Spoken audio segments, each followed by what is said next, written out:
Ladies and gentlemen, good morning and welcome to our Class of Debate 2017 of the Grade 6 Rizal at Calawag Elementary School. To start with, may I request everybody to stand for the interfaith prayer. Bismillahirrahmanirrahim. Alhamdulillahi Rabbil Alamin, Ar-Rahmanir-Rahim, Malik Yawmiddin, Iyyaka na'budu wa iyyaka nasta'in, ihdinas siratal mustaqim, siratal ladzina an'amta 'alaihim ghairil maghdubi 'alaihim waladdallin. Amin.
Okay, so you may now take your seats.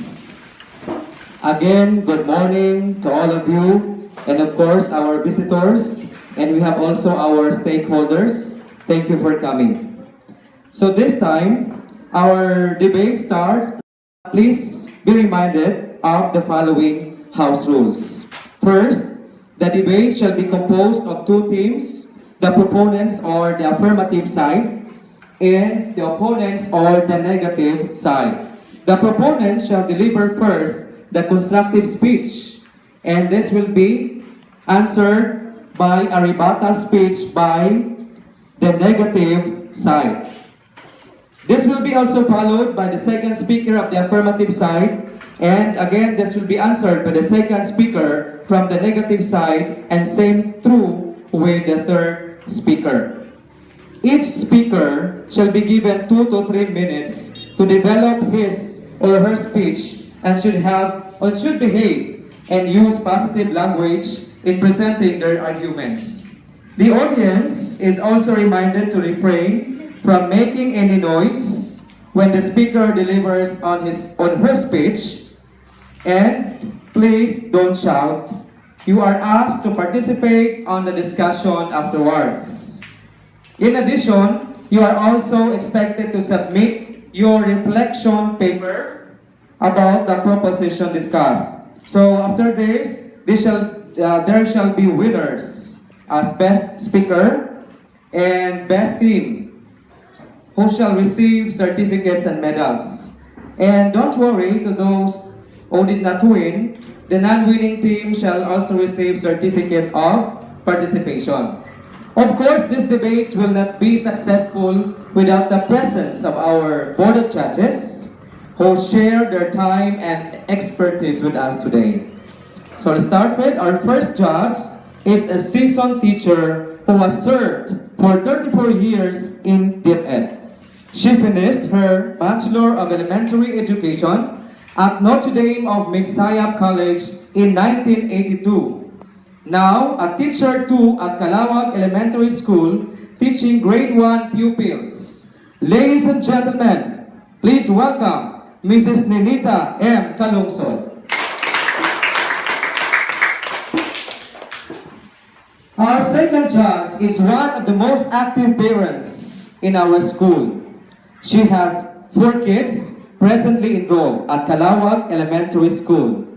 She is the secretary of the General Parents Teachers Association. Ladies and gentlemen, please welcome Connie F. Binoya. Our chairperson of the Board of Judges is a grade 4 English teacher, at the same time our school English coordinator. She graduated her Bachelor in Elementary Education at Notre Dame at University of Southern Mindanao in 2011 and finished her master's degree, Master of Arts in Language Teaching at the same university last 2016. Ladies and gentlemen, please help me welcome our chairperson, Ms. Lucille R. Ibanez. And for the criteria or rubrics that shall be followed to determine the winners, may I request our chairperson of the Board of Judges to give the criteria. A round of applause, please.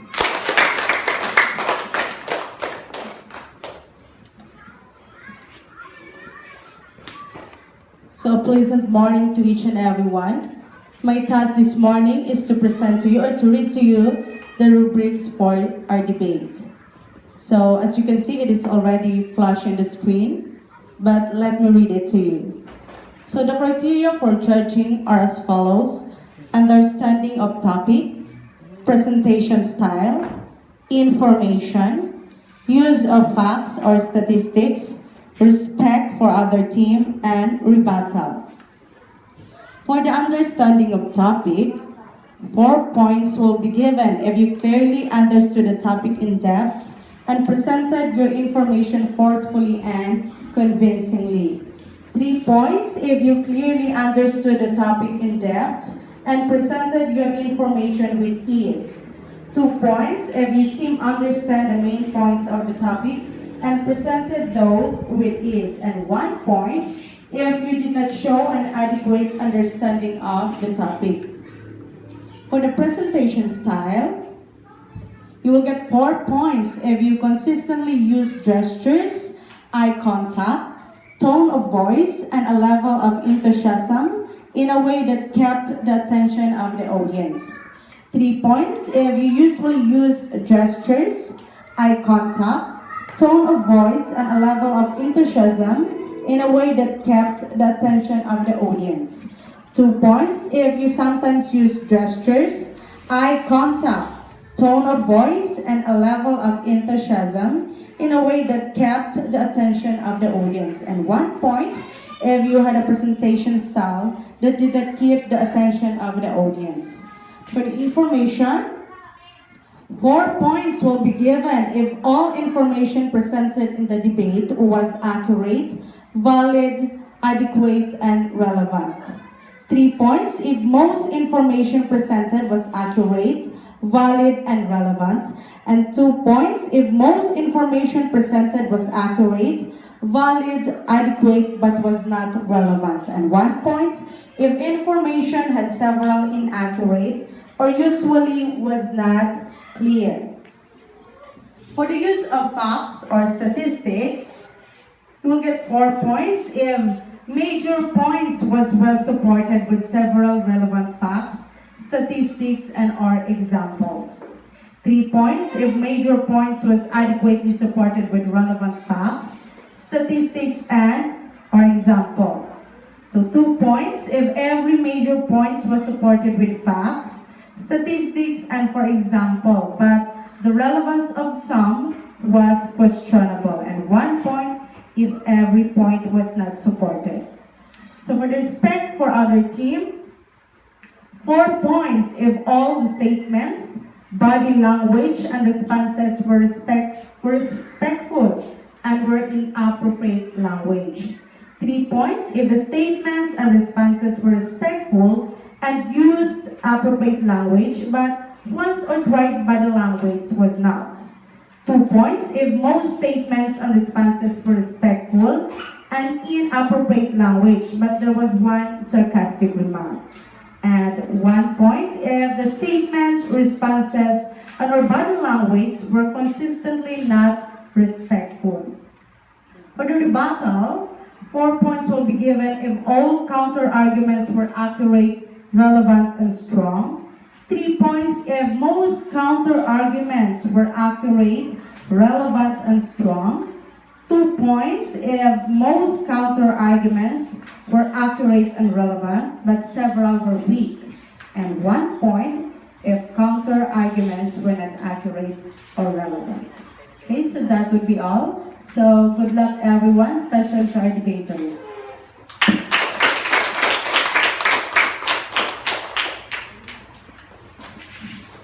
Okay, thank you so much, Ma'am Lucy. And I guess everybody now is ready for our debate. So now may I call on our chairperson of the debate 2017, Bibinor A. Kusain. And please give her a big round of applause.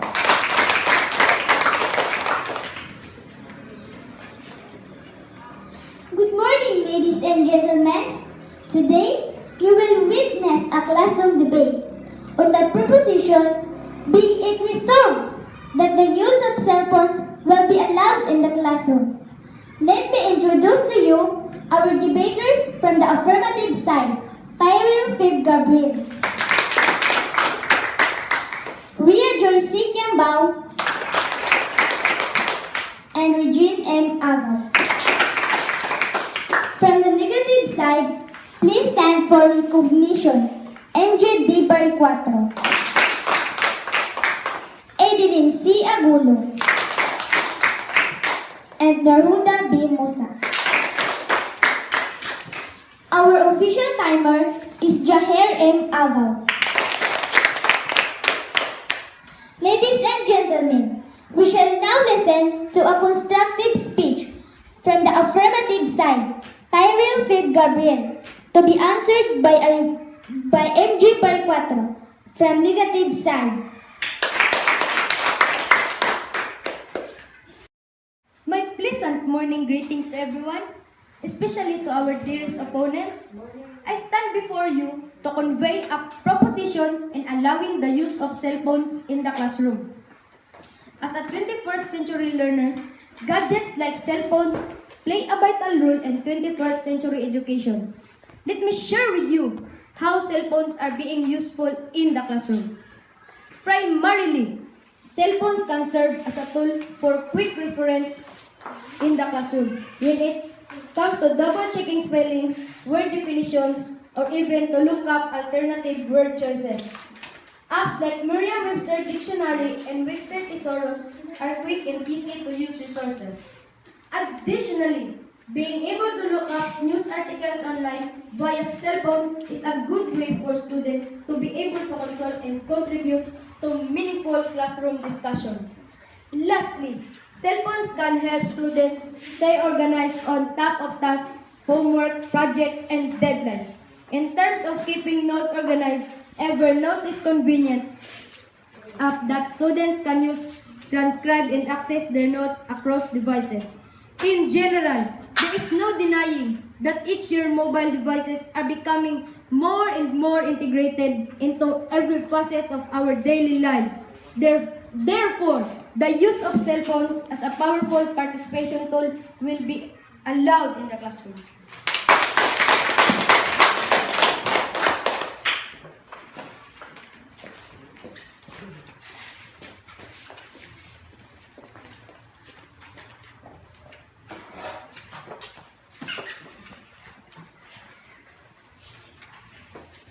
Good morning, ladies and gentlemen. Likewise, it's my pleasure to greet a lovely morning to the house of the affirmative side. Yes, I must admit the importance of cell phones in our 21st century education. However, the first speaker failed to mention on his speech about the negative effects of using cell phones in the classroom. Allow me to elaborate how cell phones give negative impact when used during classes. First, distraction for the group and for the individual.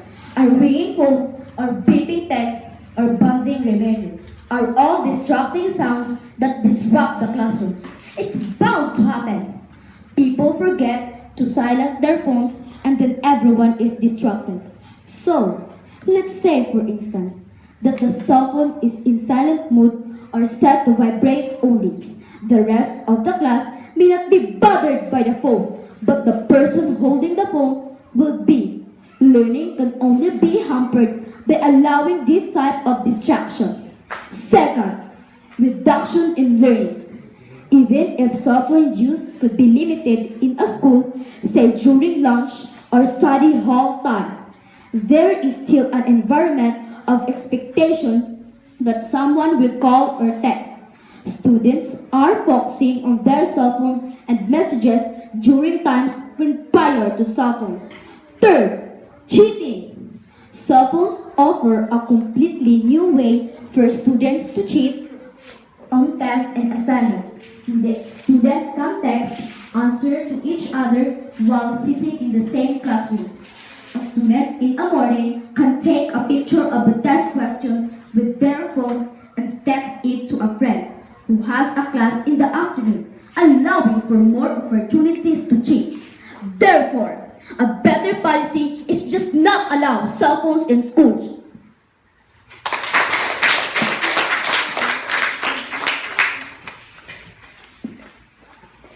The next speaker will be from the affirmative side. Ria Joy C. Kiambao to be answered by a rebuttal speech from the negative side. Adeline C. Agulo.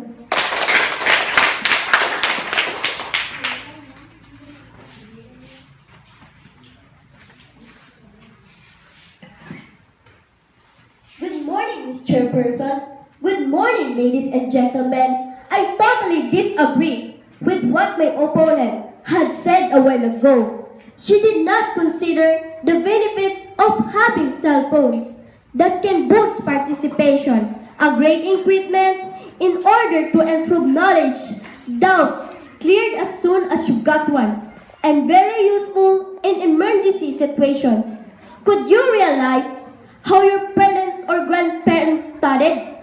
They studied and got knowledge only from the parents, teachers, and books.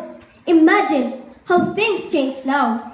Of course, We get knowledge from parents, teachers, and books, but with the help of internet, we can learn much more. Through your smartphone, you can open Google, YouTube, and Wikipedia, which are three informative giants, helping students in many ways. Think about yourself. What are you going to do when you get some doubts on the subject in 1950s or 1960s? Student, wait until the next day to meet a teacher or a friend. But now, student can right away make a call to a friend or a teacher to clear their doubts as soon as possible. How good is this life? We are living in this era with perfect technology. Another thing is allowing students to carry cell phones gives parents the ability to contact their children whenever necessary. This can include during family emergencies, or a student may need to arrange a different method of getting home. Likewise, students can contact their parents. Students can contact their parents to arrange a ride home when ill, or they can request a forgotten book. Therefore, it's rightful to bring cell phones in the classroom for better purposes.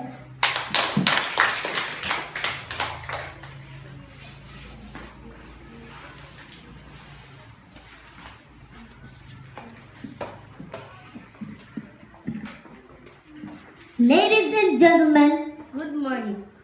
I am not still convinced to the arguments presented by the previous speaker. Yes, indeed, cell phones provide more information through Google search, YouTube, and Wikipedia. But look, not all stars in these informative giants are good. This may lead to students' involvement in unwanted things. In today's world, mobile phones may change students' habits. Through mobile phones, you can search lots of bad stuff. Maybe some of them will be addicted to porn videos and other porn activity websites. That is really bad. This is one of the major flaws with the rise of technology. I know some parents who got disappointed with their children's behavior, so I told them, please don't allow your children to use mobile phones if you find something harmful.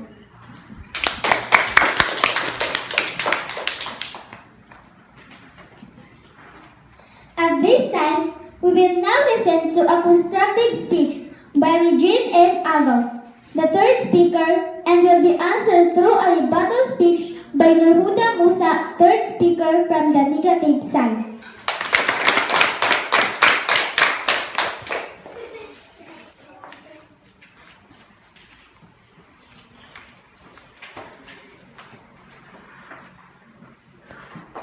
It's a wonderful day to all of us.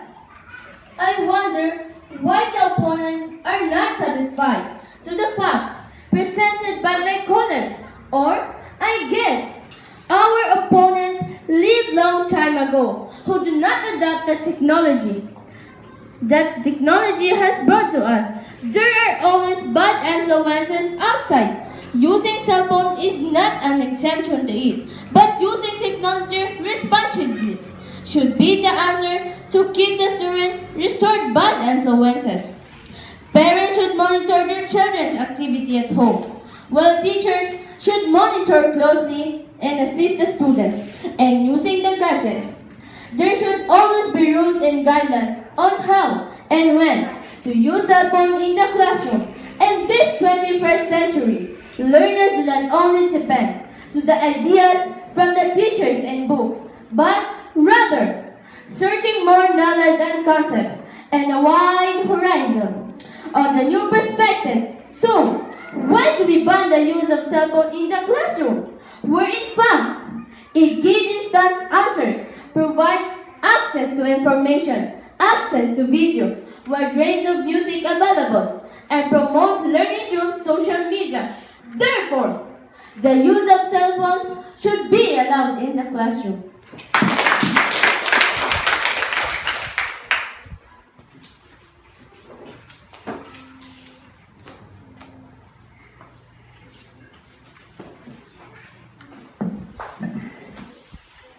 Have a great day to everyone. It seems the affirmative side. are very confident to convey us to use cell phones in the classroom. I am certainly not persuaded of their conviction. It's true, proper guidance and monitoring in the classroom has to be implemented. But how sure you are that all students follow the rules? If they have their gadget, they become restless during class discussions and interactions because they have also monkey business in cell phones. They may become physically present, however mentally absent. There is a proper place in using cell phones, and I think classroom is not a proper place to use it. The affirmative side believe that digital devices make for greater connections for students like the social media, but too much time with digital devices provide a disconnect factor of the student from face-to-face social activities and family communications. Cell phones in the classroom would probably lead to an even greater such disconnections. On behalf of the House of the Negative Side, I strongly disagree on the use of cell phones in the classroom.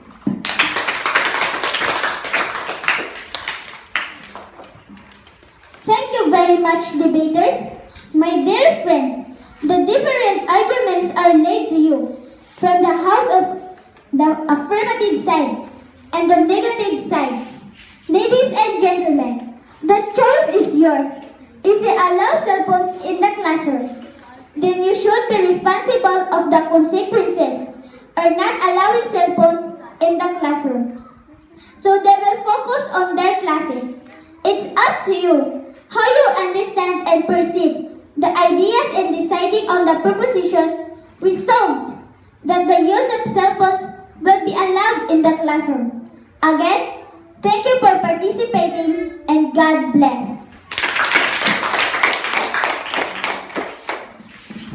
Okay, thank you so much. I guess our debaters deserve to have a big round of applause. Everybody! Okay, thank you so much, our debaters, from the affirmative side and from the negative side. So I know, as I have told you before, the audience will also share a discussion after the debate. Okay? Are you ready now? Yes! Okay, very good. So at this point, we will have a group discussion on what ideas you have learned or what you want to share based from the facts, based from the arguments presented by both parties. We have the affirmative side and the negative side. The choice now is yours, but I'll ask you to explain your answer. Now, if you want, on the affirmative side, you explain why. For example, I agree with the idea of the speaker one. And so, what is that? And you have to explain why. You give your reason. Now, okay? If you also agree with the negative side, then you also give your reason. There is always why. Okay, are you ready, audience? Yes! Okay, very good. I know you are listening and I know you are taking down notes while our debaters gave their proposition, gave their arguments during the debate. And I'm so happy because all of you, I know you're very interested and I know that you will really learn after this one. Okay? I guess Joanne is now ready to share her ideas, maybe her perspectives about our proposition. I agree with the affirmative side that cell phones provide instant answer as the student. Access to the internet. I think this is the search and learn environment kids are involved today. Okay, very good. Okay, Joanne has an idea, no? And she prefers on the affirmative side because using cell phone, according to her, will give us information. And aside from that, in this 21st century education, I know kids like you really want to play games, apps in the cell phones. Agree or disagree? Agree? Okay. Others may agree, others will not agree. but let's try to find other opinions, other ideas. Okay, I guess Joanne is raising her hand. Joanne, Annalyn, you're raising your hand. Please come over. Kindly share to us what is your opinion or what is your idea about this. I agree with Rhea Joy in the affirmative side that cell phone offer parents a little more peace of mind when their children are at school. More and more cell phones contain GPS device that can be taken track if necessary. Good. Annalyn has also an idea. And audience and the debaters, she prefers to be in the affirmative side. Why? Because according to her, the cell phones also give the parents peace of mind. For example, when they allow students to bring cell phones because they can text anytime they want, for example. No? And then whatever happens in the classroom, they can easily contact their parents. That's one idea. It's very good. All right. How about, I guess, Melchi. Melchi is smiling and I know she has something to share with us. Come on, Melchi.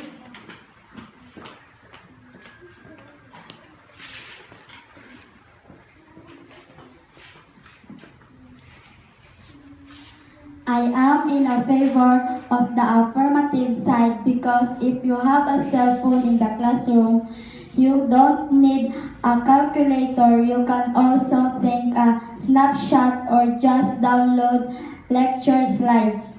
Okay. Very good. No?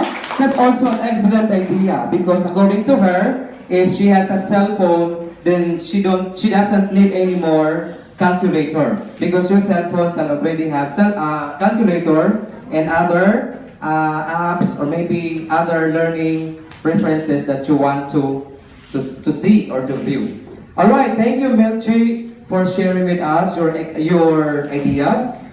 And I guess now we have again ready to share Laika.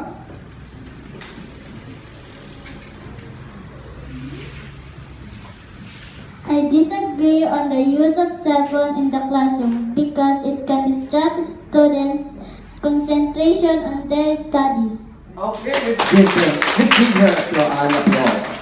I guess this is my first time when I hear that the Laika preferred on the negative side because according to her, cell phone only distracts her concentration on her studies. Anyway, that's her opinion. Now let's respect it. And let's try to find out which is the best. Is it good that we have a cell phones in the classroom or we don't have cell phones in the classroom? Okay? So one more, another idea from the class, from the group. Okay, Crystal Joy is ready now. Crystal Joy, please come. I agree with the negative side or not allowing cell phones in the classroom because it invites tips who attract the cell phones as it is expensive and full of technology. Okay. Again, we have number 2, no? Is on favor of the negative side. That there will of the use of, for example, when you bring cell phones in the classroom, you are inviting tips. Then because they really cell phones sometimes look luxurious, no? So that's one, no? That's your idea. Anyway, very good. Because you have shared your opinion. And I think now ready is Hajar. Alright, so let's listen to the opinion of Hajar.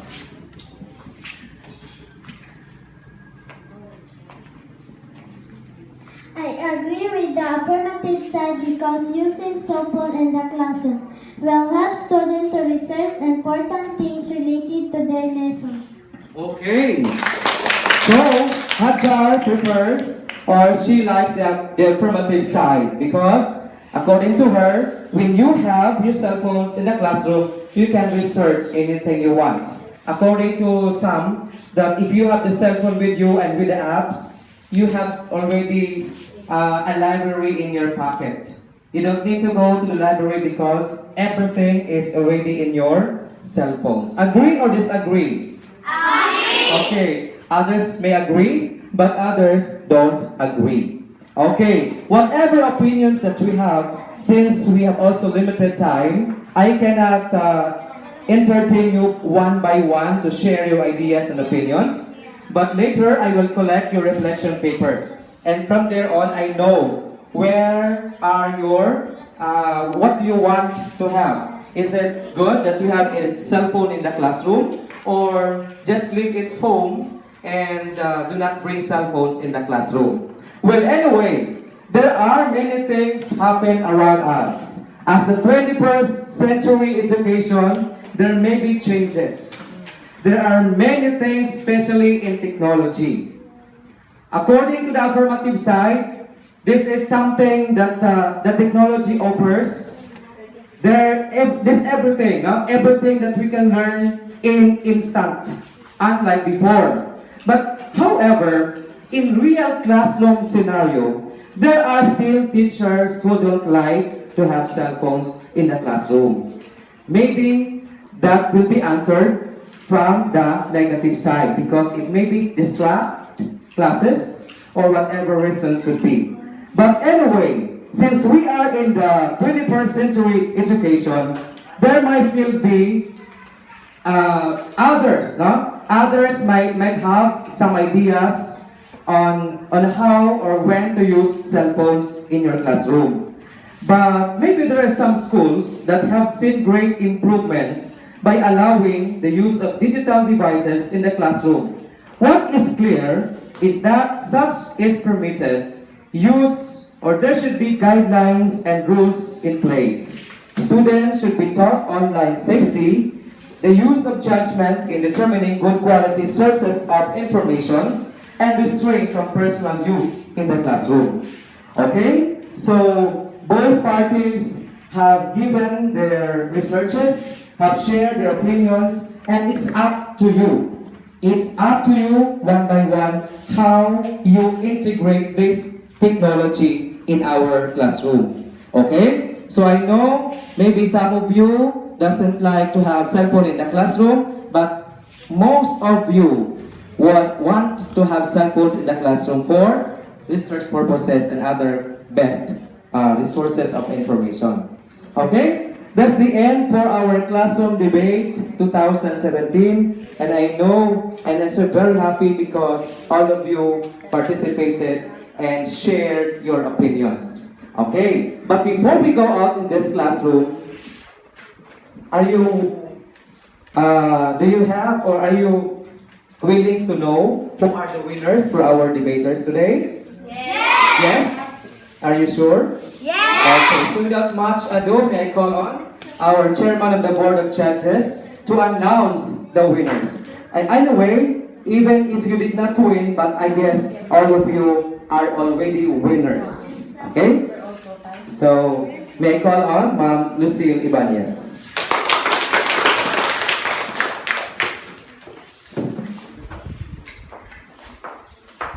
Thank you so much, sir. So once again, a pleasant morning to each and everyone. So how are you feeling today? How are you feeling today? Especially our debaters. Are you okay? Yes! Okay, so well, good to hear that, okay? So after hearing both sides, the affirmative and the negative side, are you now convinced that using cell phone inside the classroom will be allowed or not yet? Not yet! Yes! Okay, so some says yes, they are convinced, and some says they are not yet convinced. But it's up to you because you have your own perspective, and I respect that. Okay. So before I will announce to you our best presenter or our best debater and the best team for this debate, on behalf of Mrs. Azanati Anyon, our school head, she's supposed to be the chairperson of the panel of judges, but since she's not around because she has an appointment in Davao City, so I would like to take this honor to stand in front of you and give you a short message. So, but before that, I would like to congratulate you all for a job well done. So let us give ourselves a round of applause. Yes, everyone did a great job today. So you made me proud and you amazed me with your brilliant ideas you had expressed earlier. So every speaker did a very good performance in sharing their ideas and also in delivering their opinions. Okay, so actually all of you are already winners, but sad to say we have to choose the performance that stands out today. So, but before I forgot, I would like to congratulate, of course, the man behind the success of this activity. Of course, Sir Marshall. Let us give him a round of applause. Yes, for initiating this kind of activity that could help you, his pupils, to be exposed and to be given a chance to develop your critical thinking skills as well as your communicative competence. So I am looking forward to witness more debates in the future with the other audience so that they could be given a chance to experience like this and of course to become a good speaker. So are you excited to know the result? Yes! Okay, so now is the moment of truth. Okay, so I have here the result. Okay, so we have to choose the best presenter and the best team. Okay, so for the best presenter or the best debater, so may I request my co-judges to please come over for the awarding of the certificate and for imposing the medals. For the best debater, who's your bet? Negative. Best presenter, individual, one only, one debater. Who's your bet? Okay, you have your own bet. Okay, so our best debater goes to MJ Baricuatro. A round of applause, please.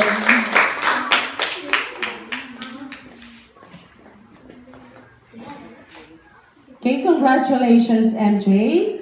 You did a great job today. You are the best debater. Okay. Okay, so once again, congratulations. And for the best team, who's your bet? The affirmative side or the negative side? Okay, for us, the side that stands out today or the performance of the team that stands out today goes to the affirmative side. Okay, congratulations. Okay, please come over to receive your certificate and your medals. Okay, so once again, congratulations. And for the non-winning team, don't be worried because you will also receive your certificate of participation. Okay, so picture.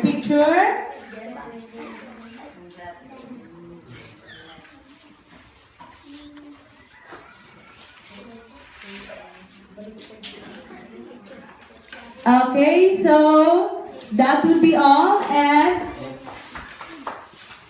okay, so I will award the certificate of participation.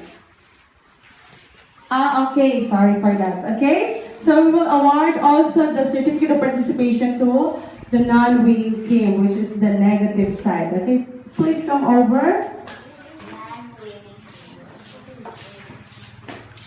Okay, so congratulations. You also did a great job today, okay?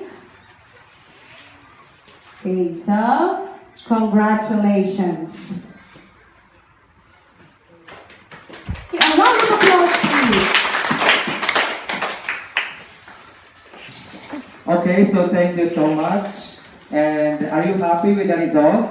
Yes, and I know now because you really have your ideas. Okay, so this debate 2017 will not be successful as it is if we don't have judges. I know they really think about and judge very carefully. So on that, Calawag Elementary School will give them certificate of recognition.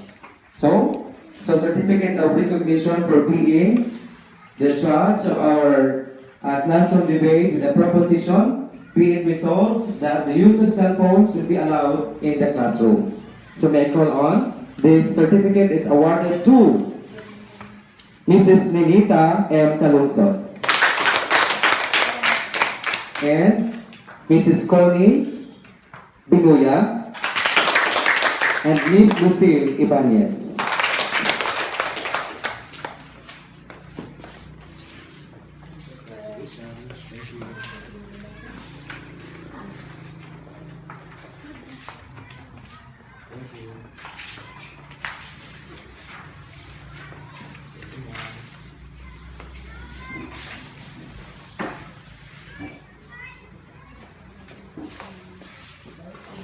Okay, so again, thank you so much for your very active participation on our classroom debate. I guess everyone deserves a big round of applause.